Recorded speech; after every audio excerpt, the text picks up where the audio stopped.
지난 13일 김어준 암살조 제보 주장 검증 않고 가방에서 공개됐습니다.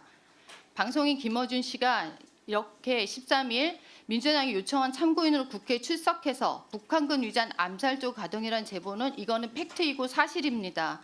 나중에 민주당이 뒤늦게 사실 확인 중이라고 밝혔지만 정말 검증 없이 아니면 말고식의 제보를 전파해 우리의 불안을 키웠습니다. 그러면 김어준 씨는 객관적인 팩트 체크보다는 어떻게 보면 특정 세력에 유리한 해석과 과장된 얘기를 통해 대중을 오도하고 있는 음모론입니다. 이러한 이야기를 개인 채널에서 하는 것도 언론인의 책임과 신뢰성을 저는 심각하게 훼손하는 일이라고 생각합니다. 하물며 국회에서 이런 음모론을 제기하는 것은 국회의 신뢰와 공정 가치를 심하게 훼손한 것이고 국회의 정쟁의 장으로 전락시킨 것입니다. 이것에 대해서 저는 위원장님께서 좀 사과를 받는 게 좋겠다고 생각을 합니다. 그리고 뿐만 아니라 블랙요원 미복귀설 등 아니면 말고식의 주장 이런 제보들이 쏟아지고 있습니다. 이런 카더라 뉴스 이런 거는 국민들의 불안과 공포를 조장하는 행위이고 국민을 기만시키는 것이라고 저는 생각합니다. 이런 가짜 뉴스 이런 것들이 특히 우리 과방위에서는 더 일어나서는 안 된다고 생각을 합니다. 방송의 공정성, 진실성을 다뤄야 하는 과방위가 가짜 뉴스의 유통지가 된 것에 대해서 매우 유감이라고 생각합니다. 이런 일들이 없도록 해야 될 거라고 생각을 합니다.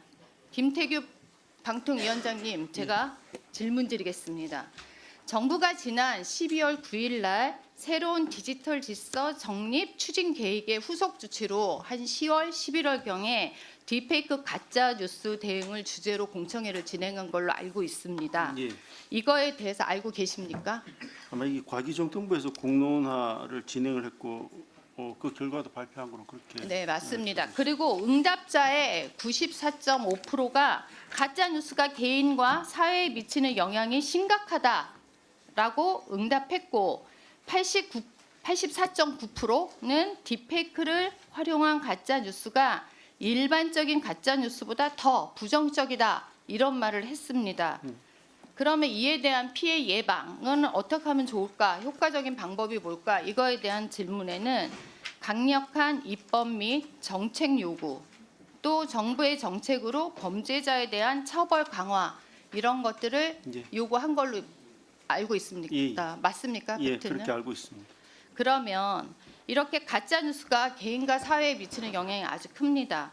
국민들이 사실과 실제로 가짜 뉴스를 구별하기가 어렵고 또 혼란의 시기일수록 여론 그런 왜곡 방지 대책이 저는 필요하다고 생각하는데 지금 방통위 내년 예산 규모가 확 줄었습니다. 예. 이거에 대한 대안이 있습니까?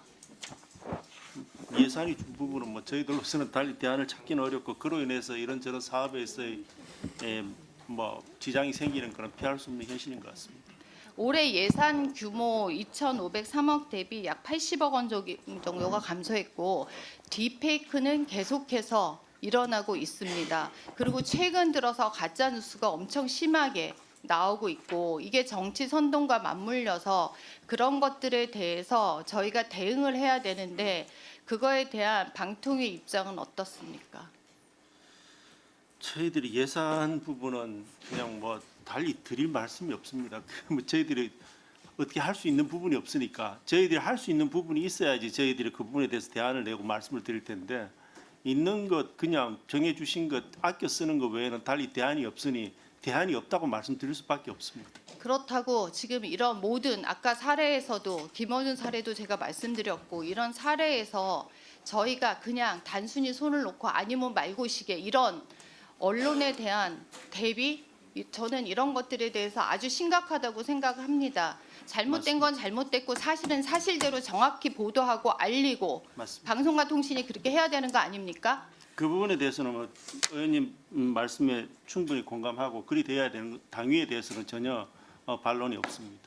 정말 AI 발달로 더군다나 딥페이크 가짜 뉴스까지 지금 사회 혼란을 막기 위해서도 이런 악의적인 이용에 대한 정말 예방과 대응, 교육 이런 것들을 해야 된다고 저는 생각을 합니다. 예. 특히 정말 저희 과방위에서 과기부랑 방통위, 방심위 이런 일들에 대해서 진심으로 앞장서 주시기를 저는 예. 1분 더 드리세요.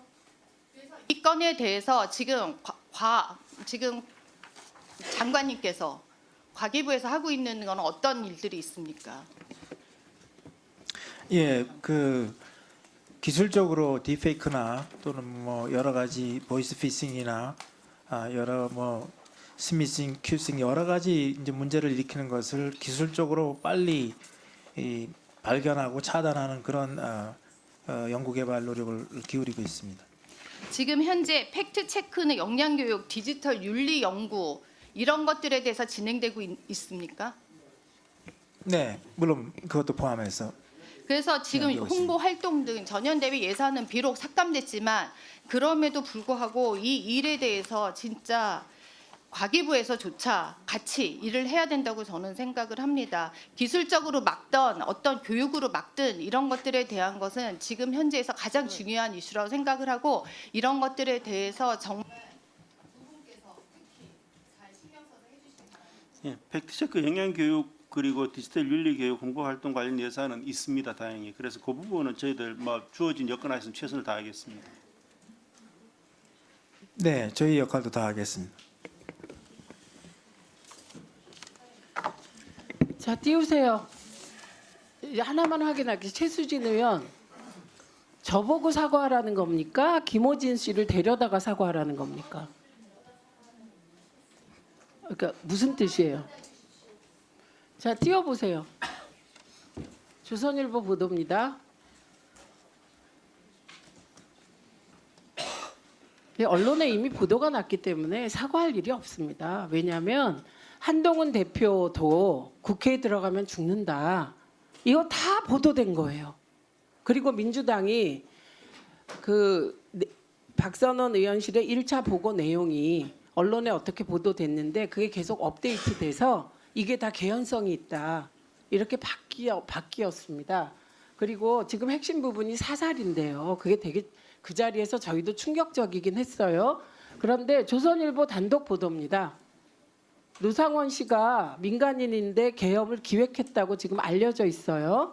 그런데 그 수첩에서 사살 단어가 적혀 있었고 최근에는 이성윤 의원도 사살 수거 대상이다.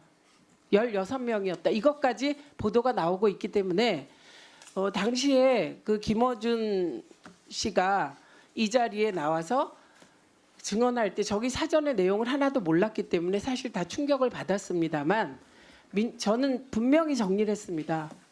민주당이 사실을 확인한 것이 아니고 사실이 확인하는 대로 적당한 방법을 통해서 공지하겠다고 했고요. 그리고 그 전에 언론이 이렇게 보도를 하고 있습니다. 그래서 김어준 씨를 탓할 수가 없는 상황이 되었다는 점 알려드립니다. 스픽스는 말하는 언론입니다. 대세는 유튜브, 그중에서 스픽스. 좋아요, 댓글, 구독, 알림 설정. 여러분이 저희를 사랑해 주시고 우리가 여러분을 사랑하는 4가지 방법입니다.